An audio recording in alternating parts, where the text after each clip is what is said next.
Development of monocot embryo. Monocot embryo के development में zygote सर्वप्रथम माइटोसिस डिवीजन एक ट्रांसवर्स डिवीजन के द्वारा दो सेल में डिवाइड होता है और दो में से एक सेल साइमल्टेनियसली तुरंत ही डिवाइड हो जाती हैं और एक सेल नहीं डिवाइड होती है। परिणाम स्वरूप 3 सेल्ड स्टेज आ जाती है। 3 सेल्ड स्टेज में एक सेल जिसे बेसल सेल के नाम के जानते, ये बेसल सेल, एक टर्मिनल सेल और बीच में मिडिल सेल। बेसल सेल आगे चल करके सिंगल सेल सस्पेंसर का फॉर्मेशन करती है, यानी कि यहाँ मोनोकॉट एम्ब्रियो में सस्पेंसर सिर्फ सिंगल सेल का होता है और वही हास्टोरियल सेल का काम करता है, यानी कि वही न्यूट्रिशन को एब्जॉर्ब करता है सिंगल सेल। उसी को हास्टोरियल सेल या सस्पेंसर कहा जाता है, जो आगे चल करके डिजेनरेट नष्ट हो जाता है। फिर बात करते हैं टर्मिनल सेल।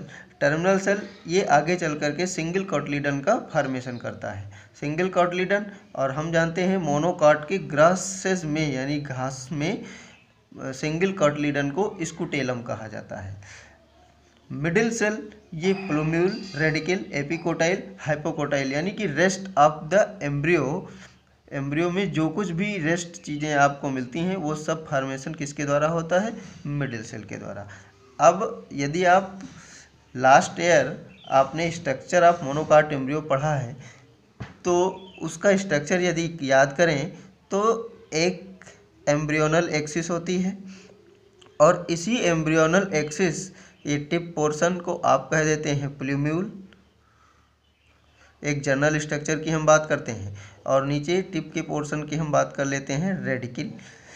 और प्लूम्यूल एक मेम्ब्रेनस सीथ के द्वारा कवर होता है जिसे आप कहते हैं कोलियोप्टाइल, और रेडिकल की कवरिंग को कहा जाता है कोलियोराइजा। और ये एम्ब्रियोनल एक्सिस है,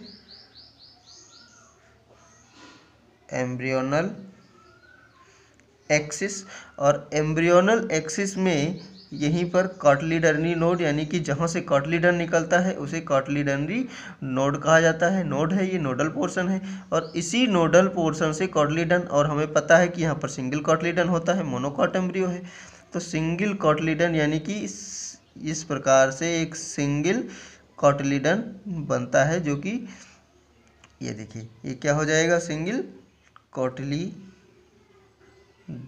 ये एक जनरल स्ट्रक्चर हम एम्ब्रियो का बता रहे हैं, बाकी स्ट्रक्चर ऑफ मोनोकॉट एम्ब्रियो हमने सेंड किया है, आपने बनाया होगा।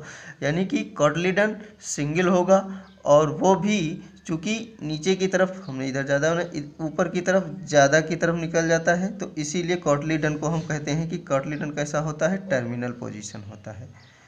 कैसा होता है? टर्मिनल है। और प्लूम्यूल कॉटलीडन के लेटरल साइड पे है, इसलिए प्लूम्यूल को कहते हैं लेटरल। ठीक है। और डाइकाट में कैसा होता है? प्लूम्यूल टर्मिनल होता है और कॉटलीडन लेटरल होता है। यहाँ पर ध्यान देने योग्य बात है कि प्लूम्यूल एक मेम्ब्रेनस शीथ के द्वारा कवर होती है जिसे कोलियोप्टाइल कहा जाता है, और रेडिकल एक मेम्ब्रेनस शीथ के द्वारा कवर होता है जिसे कोलियोराइजा कहा जाता है। ठीक, this is all about monocot embryo.